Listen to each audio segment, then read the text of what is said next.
Welcome to the Thought Decoder channel. Remember to like, to subscribe. My name is Sean Mixon. I'm the Thought Decoder. I teach logic. Critical thinking, and I show how to use it with my videos online. For those of you who are watching this video, you have a special treat of viewing this free lesson of my online course that will be released within the next few months.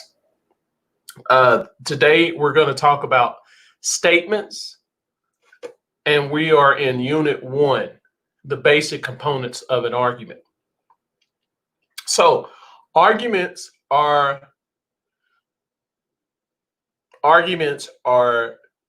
made using statements. Okay? That's what we're talking about. So this lesson is going to have 3 parts. It's going to have instruction, then we're going to talk about how this knowledge is applicable, how you can actually use it, why it's important, and then finally we're going to look at some practice examples where you guys can pause the video, look at the example, answer it, and at the end of the video we're going to go through the answers to all of the questions. Okay? All right, so let's get started. Statements are generally expressed as sentences, but there are different kinds of sentences whose meaning is linked to the intent of the speaker. There are interrogative sentences. These are questions. Imperative sentences. These are commands. Exclamatory sentences. These are meant to express emotion or feeling. And then you have declarative sentences. These are meant to describe events as they are. Declarative sentences are equivalent to statements, since they both can be either true or false. The difference between a statement and a sentence is that sentences are a part of some language. So it's obvious that speakers of different languages can discuss the same truths of reality without making the same statement. John is 6 feet tall, and John mide 6 de altura are different statements, but the information content or the meaning expressed by them are the same. First sentence was in English, the second sentence was in Spanish, and I apologize if I slaughtered the Spanish pronunciation. Thus, a statement refers to an assertion of some fact or truth of reality by a speaker within some language. Okay? Although the statements are different, the truth expressed by them are the same. Further, we can think about truths of reality and believe them without saying them out loud in the form of a sentence. I can think about snow is white. I can say snow is white. I can think about that statement, but I'm not making the statement. So the thought is not the same thing as the statement. So they're different things. But the meaning is the same. And that's what we're talking about. Hence, the content or idea or information within the statements we make in different languages must be different from the statement itself, since we can't make an assertion without speech.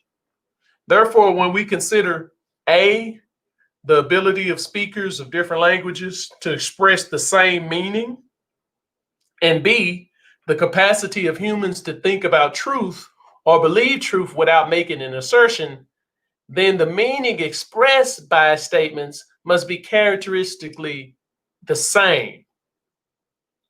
Meaning and statements have different features, so they cannot be identical.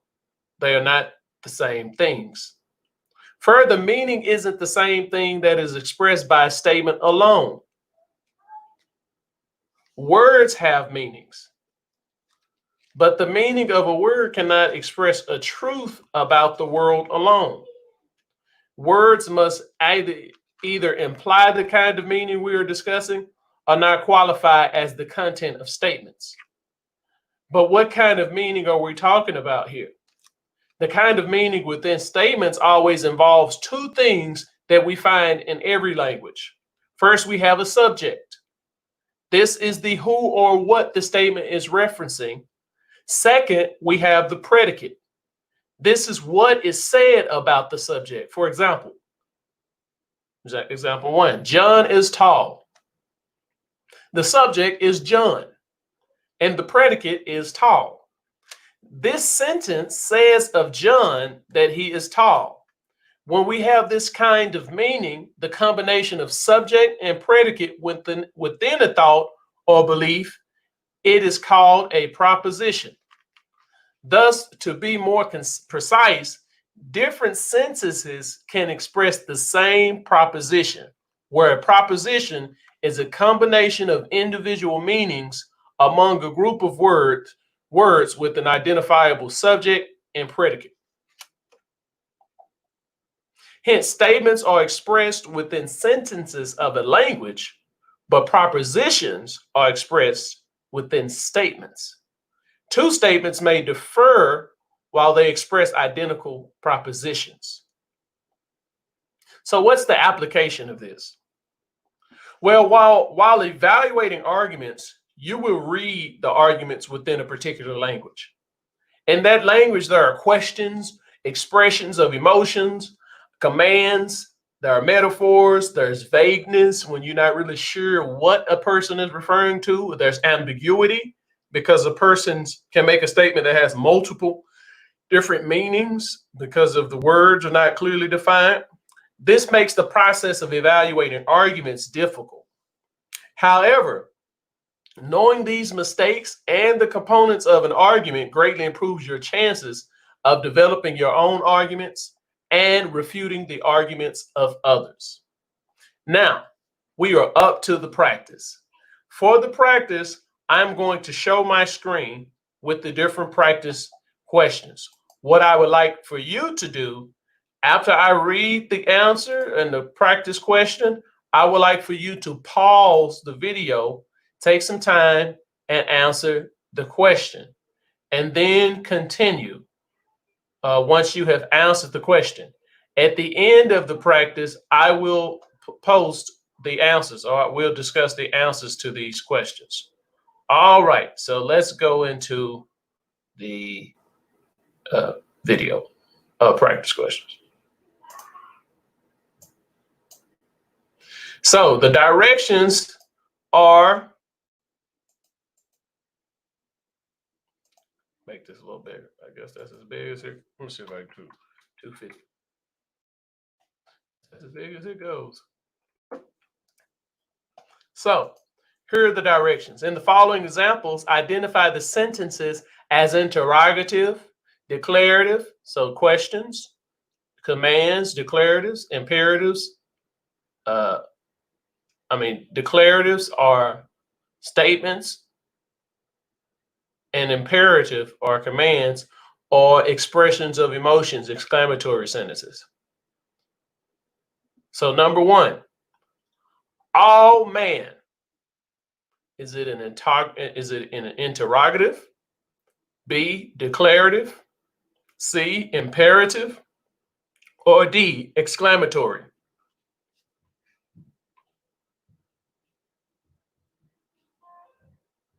You can pause the video now. Continuing. Number 2, who was that at the door, Jim? Is the answer A, interrogative? Is it B, declarative? Is the answer C, imperative? Or is the answer D, exclamatory? Pause the video now. Number 3, get to your desk and go to work. Is the answer A, interrogative, B, declarative, C, imperative, or D, exclamatory? Pause video now. Number 4, I am going to win this race. Is it A, interrogative, B, declarative, C, imperative, or D, exclamatory?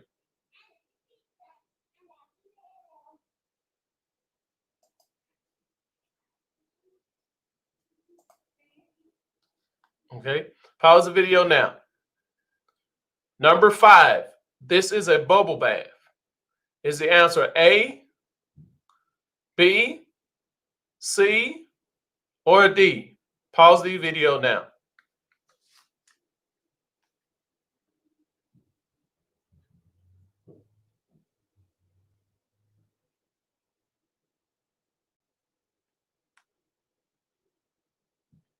Number 6,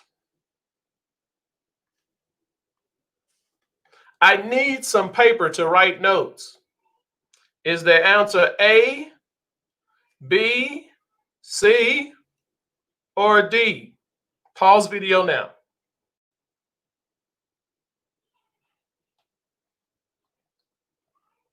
Number 7, we ask non-subscribers to turn off ad blockers when accessing our website and mobile apps.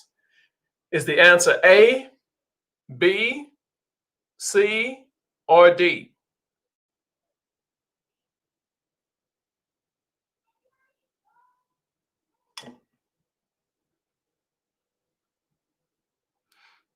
Number 8, some commentators have pointed out that this is an example of the council culture conservatives often complain about, and that it's thus hypocritical for conservatives to applaud Deloitte for their decision.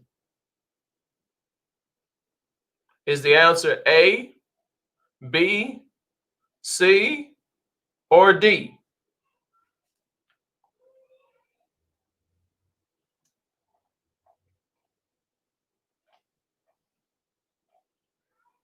Pause video now.